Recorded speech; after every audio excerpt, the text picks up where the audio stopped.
একদিনের ভ্রমণে আজ আমরা ঘুরে দেখব উত্তর কলকাতায় অবস্থিত এমন একটি প্রাচীন মন্দির যেখানে জাঁকজমকভাবে বাসন্তী পুজো হয় এবং এই বাসন্তী পুজোতেই দেওয়া হয় 6 মণ চালের নৈবেদ্য। বাসন্তী পুজোর 4 দিন, ষষ্ঠী থেকে দশমী, মা সাজেন রাজবেশে। এই মন্দিরটি কোথায় অবস্থিত, কিভাবে আসতে হবে, মন্দির কখন খোলা থাকে, মন্দিরের ইতিহাস সহ সম্পূর্ণ তথ্য রোড গাইডের সাথে তুলে ধরা হয়েছে। আমরা যে মন্দিরটি দর্শন করতে এসেছি এটি শ্রী শ্রী জগজ্জননী মন্দির।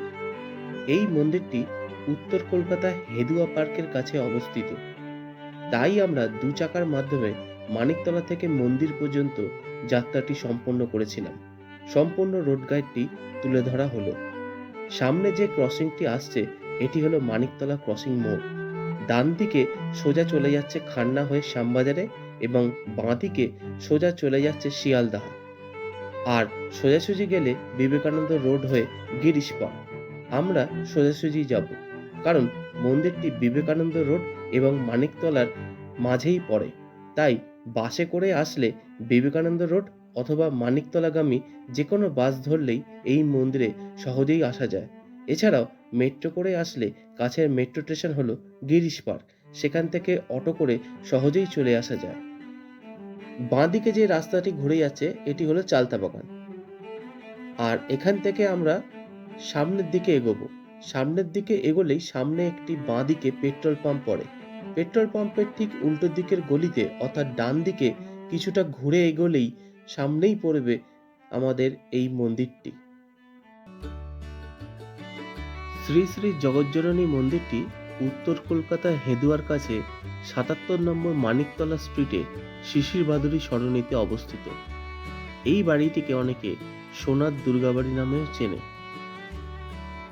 শিশির ভাদুরী সরণি ও ডাব স্ট্রিটের সংযোগস্থলে অবস্থিত সুঁড়িপাড়া সাহাদের এই শ্রী শ্রী জগজ্জননীর মন্দির। এই মন্দিরটি ১২৭৮ বঙ্গাব্দে অর্থাৎ ইংরেজির ১৮৭১ থেকে ৭২ সালের মধ্যে প্রতিষ্ঠিত হয়।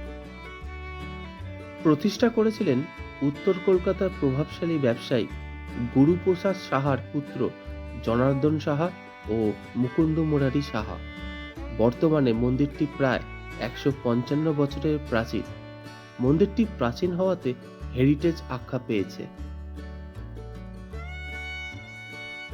গুরুপ্রসাদ সাহা মিরাটে থাকাকালীন মিরাটের মন্দিরে জগজ্জননীর আরাধনা করতেন। সিপাহী বিদ্রোহের সময় তিনি মিরাট থেকে কলকাতায় আসেন এবং পরবর্তীকালে বিপুল নাম, অর্থ, যশ, খ্যাতি পেয়েছিলেন। আজ থেকে ১৫৫ বছর আগে উত্তর কলকাতায় হেদুয়া অঞ্চলে উত্তর ভারতের স্থাপত্যের আদলে নির্মিত হয় মায়ের বাড়ি, যেটি মানিকতলার সোনার দুর্গাবাড়ি নামে পরিচিত। মূল মন্দিরের প্রবেশের পথে রয়েছে সিঁড়ি। সিঁড়ি দিয়ে উঠে চোখে পড়বে দরজার উপরে রয়েছে একটি প্রাচীন দেওয়াল ঘড়ি এবং মন্দিরের ভেতরে প্রবেশ করেই লক্ষ্য করা যাবে সুবিস্তৃত দালান। দালানের একপাশের গর্ভগৃহে অধিষ্ঠিত মা জগজ্জননী। এই মন্দিরে দেবী দুর্গা জগজ্জননী রূপে পূজিত হন। এই মন্দিরে সাড়ম্বর সহকারে চৈত্র মাসে বাসন্তী পুজো হয়ে থাকে। বাসন্তী পুজো চৈত্র মাসে অনুষ্ঠিত দেবী দুর্গার আরাধনা করা হয়, যা পৌরাণিক মতে শারদীয়া পূজার চেয়েও প্রাচীন এবং আদি দুর্গাপুজো হিসাবে গণ্য। মার্কণ্ডেয় পুরাণ অনুযায়ী রাজা সুরথ বসন্তকালে প্রথম দুর্গাপুজো করেছিলেন। রামচন্দ্র পরে শরৎকালে দেবীর অকাল বোধন করেছিলেন।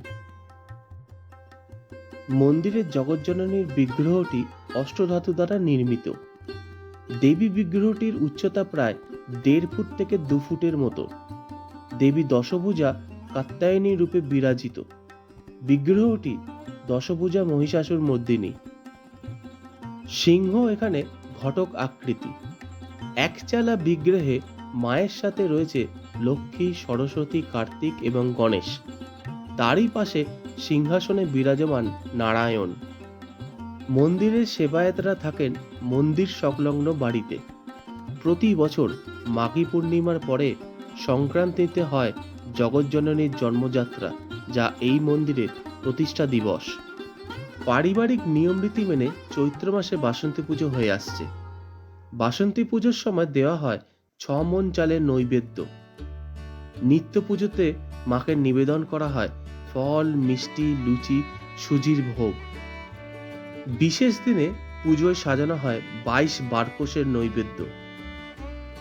সাহাবাড়ির এই মন্দিরে শারদীয়া দুর্গাপুজোর প্রচলন না থাকলেও বাসন্তী পুজোয় ষষ্ঠী থেকে দশমী মা সাজেন রাজবেশে। অষ্টমীর দিন ধুনো পোড়ার রীতি আছে এবং সন্ধ্যার পর চাঁচর পোড়ানো হয়। দশমীর দিন নবপত্রিকার মাধ্যমে পুজো সুসম্পন্ন হয়। প্রতিদিন সন্ধ্যারতি হয় বিকেল 6টার পরে। মন্দিরটি সকাল 6টা থেকে দুপুর 12টা এবং বিকেল 5টা থেকে রাত্রির 8টা পর্যন্ত খোলা থাকে।